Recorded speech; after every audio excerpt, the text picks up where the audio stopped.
இன்னைக்கு வந்து நம்ம முருங்கைக்கீரையை வச்சு ஒரு டிஃப்ரெண்ட்டாக பொரியல் தான் செய்ய போகிறோம். அதுக்கு வந்து ஃபஸ்ட்டு வேர்க்கடலையை வந்து வறுத்துக்கலாம். நல்லா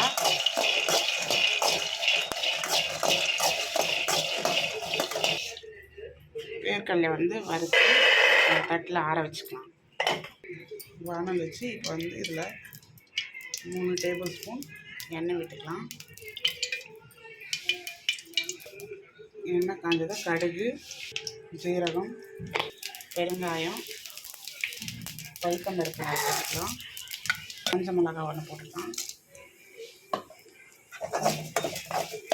நம்ம வந்து வேர்க்கடலையில் இன்னும் காரம் போட போகிறதால இதில் வந்து கம்மியாகவே போட்டுக்கலாம்.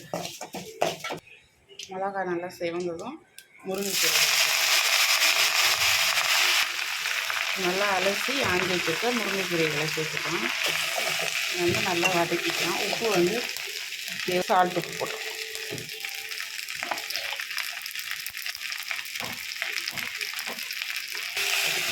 இதை வந்து வதங்கி லைட்டாக சுருங்கி இருக்கும்போது வந்து இதில் லேசாக தண்ணி தொளித்து மூடிக்கலாம். தட்டு போட்டு மூடி வச்சுக்கலாம். அது வதங்கிறதுக்குள்ளே வந்து நம்ம வேர்க்கடலை மசாலா ரெடி பண்ணிக்கலாம். 2 காஞ்ச மிளகா நம்ம வறுத்து வச்சுருக்க வேர்க்கடலையில் ஆட் பண்ணிக்கலாம். இதில் வந்து கொஞ்சமாக உப்பு சேர்க்கலாம். இது வந்து ரொம்ப நைஸாகவும் இல்லாமல் ரொம்ப குறைன்னு இல்லாமல் மீடியமாக அரைச்சி எடுத்துக்கலாம்.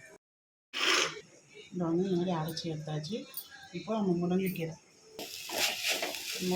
வந்து நல்லா மூடி லைட்டாக தண்ணி தெளித்து நல்லா வெந்துருச்சு.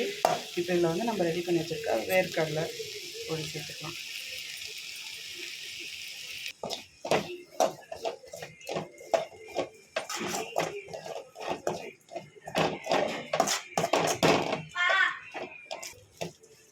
இதை வந்து நல்லா வேர்க்கடலை முருங்கைக்கீரையோட வேறு அளவு நல்லா மிக்ஸ் பண்ணால் சூப்பராக ரெடி ஆகிடும்.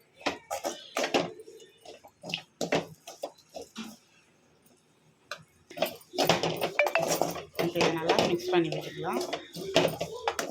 அவ்வளோதான், நம்மளோட முருங்கைக்கீரை வேர்க்கடலை பொரியல் ரெடி. இதோட டேஸ்ட் வந்து சூப்பராக இருக்கும். குழந்தைங்க வந்து முருங்கைக்கீரை இந்த மாதிரி வேர்க்கடலை போட்டு கொடுத்தீங்கன்னா டேஸ்ட்டுக்காகவே விரும்பி சாப்பிடுவாங்க. இதை வந்து நீங்கள் உங்கள் வீட்டில் எப்படி ட்ரை பண்ணி பாருங்கள்.